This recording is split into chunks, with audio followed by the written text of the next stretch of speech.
Most modern MMOs are keeping you interested for a long time and do a good job at integrating into your life. Over time, many players form a routine made of things they find fun and efficient. In this video, I'll show you my BDO routine. This video is directed at players who want to look beyond their own routines and get inspiration from others. For new players, this is going to be full of daily repeatable high-value activities.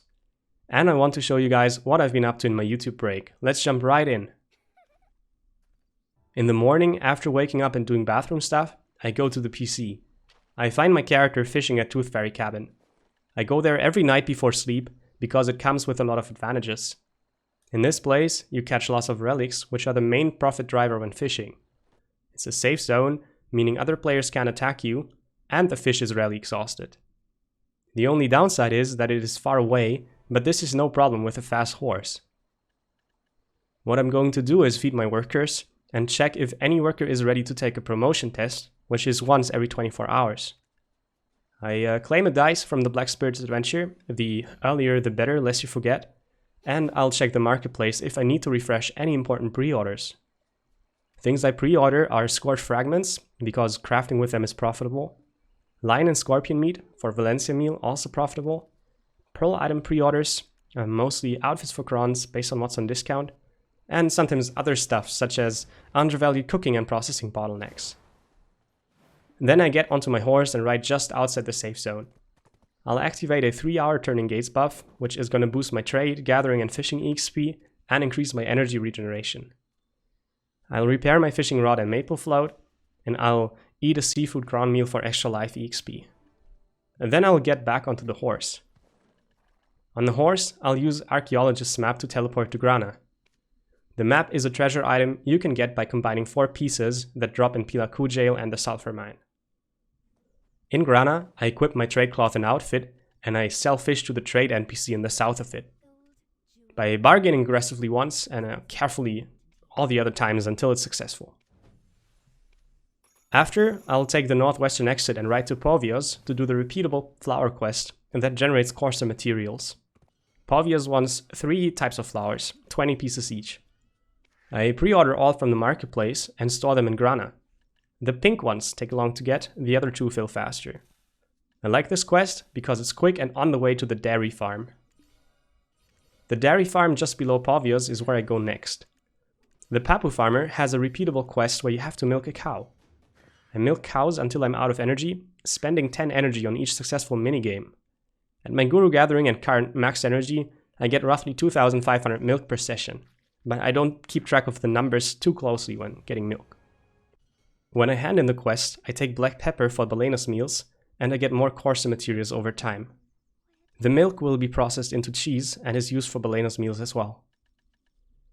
When I'm done, I click the Archaeologist map teleport back function that stays up for 30 minutes after the first teleport, and I go back for fishing, in fishing gear of course, specifically the Manus fishing outfit I enhanced yesterday, which went pen no problem as you can see. I discard the green fish to extend the duration of my AFK fishing session. I feed my workers again and my otter for the reduced auto fishing time, and I minimize my game into tray and leave the computer running while I'm at work. When I come home from work in the evening, I feed my workers and check for promotion chances again. Sometimes I promote in the morning, sometimes in the evening, since I wake up and come home from work at different times. I check the marketplace again and claim another dice from the BSA. I repair my fishing rod and maple float again and activate turning gates once more and eat a seafood cron meal. Then I go back to Grana with the Archaeologist map, but this time I'm not selling the fish and only milking cows around 6 to 8 times. The reason is that I will be having dinner with my family, so I just milk the cows for long enough to avoid energy overflow, which is a waste of money. When I'm done milking, I autopath to Heidel. While I'm riding, I do real life stuff like get washed and change into comfortable clothes. If I come back to the PC before my character is in Heidel, I can use the Event Oasis map that has been in the game for a while at virtually no cost to speed up the travel. In Heidel, I sell my fish wearing trading equipment again, sometimes with any of the elixirs that boost life EXP a little bit at low cost. I set up cooking to make good use of the time while I am having dinner in real life. Things I cook are Balenos meals and Valencia meals, as well as the sub recipes. And sometimes just vinegar to get more byproducts than CP. I usually cook for the duration of 2 or 3 advanced cooking utensils at 1 second cooking speed. So during my dinner break, I get back to the PC a few times to restart the cooking. Heidel is a good place to do your cooking for various reasons. The most important to me is that I hand in some of the randomly recurring cooking quests there and get ingredients. After cooking, I do Lara's daily Scorched Fragments quest with a processing stone equipped, which just requires me to make different kinds of dough every day through shaking flour with water. When I have lots of Scorched Fragments, I use manufacturing to craft Manus accessories and sell them to the market for profit. All the other materials for crafting, I buy at the jeweler NPC and on the marketplace. Then I'll go to Medea.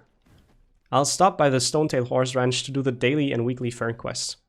You need ferns to get tier 10 horses, and they are much slower to obtain than all the other materials, so it's a really good idea to do these quests every day or at least once a week, even if you cannot afford your tier 10 horse anytime soon. The quests require you to catch a tier 1 to tier 5 horse depending on your training level for the daily and any horse for the weekly. Horse locations are to the left of the abandoned iron mine, on the beach and on the hill next to it, as well as in 3 spots around Serendia Shrine. Take the horse catalog to catch the horse of the tier you need. If there are no horses of the type you need, swap channels. After the horse quest, I go to Altinova to hand in cooking Imperials. The way cooking Imperials work, you use Imperial cooking in your processing screen to turn them into Imperial boxes, which you sell to the Imperial vendor at great profit. The cost of materials fluctuates, but I end up with around 250 mil tax-free revenue. There is a daily limit per family and a vendor limit that is channel specific and resets every 3 hours. You may have to swap channels to hand in your Imperials if the vendor limit is used up. Altinova is usually a good place to hand in Imperials, since most people go to Heidel, Calpheon or Olvia, but other places work too. After the Imperials, I'll put my hundreds of billion silver expensive gear to use and kill level 1 monsters in the beginner area, because it generates similar income as endgame grind spots. But only if I'm gathering the meat, and that's what the energy is for. I like to gather wolves or foxes around Forest of Seclusion or Imp Cave, because they are closer to Velia and Heidel where my main storages are. Wolves are better because if I'm too impatient to cook with all my red meat, I have the option to sell it to the market without crippling my profits as much as with fox meat. Foxes have a lower max price, so fox meat is strictly for self-use. Keep in mind it's usually not a good idea to sell self-gathered meat, even if it's any of the higher value meat, so better make meals or profitable sub-recipes with it. I'll be getting anything between 26k and 35k red meat, depending on how many breaks I take, and I'm usually not the most focused with minimizing gathering time, because I watch Netflix or YouTube on my second screen, and sometimes also work-related videos. Hi boss. After a session that typically takes a little less than 2 hours, sometimes a little more, I should have made a net profit of at least 400 mil silver. That is at 2k gathering mastery, and with taxes as well as the cost of energy potions already included. When I'm done gathering, I place my materials into storage. Sometimes, alternatively, I gather lion meat in Valencia or scorpions and snakes in Dregan. The rest of the evening, I use flexibly for things like grinding down Agris Fever at Star's End, treasure item grind, enhancing, questing, increasing my energy, playing on alts such as my season character, and so on. If there are profitable events or those that reward rare stuff, I absolutely make sure not to miss them, because events have a massive influence on this game's economy and they can affect your progression very much. On the Black Desert Online website, there is an events tab that presents all currently ongoing events, and events change every Wednesday, so that is something to read in your lunch break at work or school. Again, events can make a huge difference. I encourage you to care about them, and I like to refer to the economy in this game as event economy, to highlight their importance. As a bit of an interruption in my routine, I do bosses in between, sometimes more and sometimes less of them depending on when I'm home and when I go to sleep. I have alts at all important bosses, so I somewhat regularly get boxes and belongings. I should move an Al character to Odylitta, and there are weekly quests that reward Nouver scales towards my Garmoth heart progression. But I could not be bothered to set that up yet. I'll put a link to the quest into the video description for you guys though. Before I go to sleep, I ride back to Tooth Fairy Cabin again. There I feed my workers, I feed the otter, I activate turning gates again. If it's not on cooldown, I eat a seafood crown meal, and I claim the last BSA dice if I haven't done it yet. Start fishing, again discarding green fish, and I minimize the game to tray and leave the computer running overnight. Here are some fast things to never forget before daily reset. Collect boss scroll pieces from the Black Spirit. This requires you to have done the main quest and one side quest per boss. Collect loyalties and mercenaries experience scrolls from the Y tab, as well as anything from event that might expire otherwise. Collect guild weight from the G tab, which most guilds allow you to scale up when you have high activity scores from guild missions or increasing life skill levels on your characters. Double check that you did not forget any important event daily quest as well. Tuesday evenings are different. On Wednesday, there is the weekly maintenance. I make sure on Tuesdays to have finished all my rift bosses before the maintenance on Wednesday, so I do not waste any rift slots that would otherwise not open. And there is a certain bug as well that prevents your daily Imperial limit from resetting if you do not switch channels at least once before maintenance, so I make sure to do that every night between Tuesday and Wednesday. I also check the Pearl Shop for any special deals that may reset after maintenance, just in case there's anything worth buying. On Wednesday mornings, I usually do not milk cows as much, because it will log me out during maintenance and I want to have full energy to gather meat at night. Although, when my family members are home, I do encourage them to log me in sometime around noon so my characters can go back to fishing before I come home hours later. So that was it, my daily BDO routine. To summarize, my baseline silver income is upwards of 600 mil per weekday from fishing, Imperial cooking and gathering, and I'm grabbing some good stuff from quests on the way. I am sure that the daily routine of a Lifeskiller differs greatly from that of a grinder or PvP active player, but that just shows that there are different ways to make silver and enjoy the game. It's totally fine not to have a routine at all, but a routine comes with the benefit of regularly completing highly profitable quests and other activities, so it's probably a good idea to repeat at least some things on a regular basis.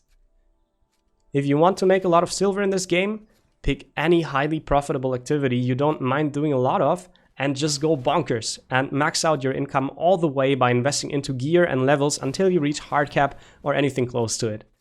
For me, this is gathering. For others, it may be grinding, cooking, or bartering, for example.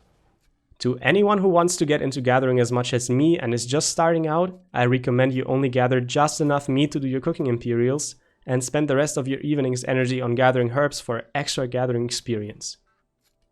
I'll make sure to upload some gathering videos soon that teach you how to reach high mastery quickly. Thank you for watching. I hope you had a good time and found some inspiration to try out new things. Join the discussions in the comments, like or dislike this video, and if you'd like to support my channel, check out the donation email address in the description. Good luck, have fun, and see you soon!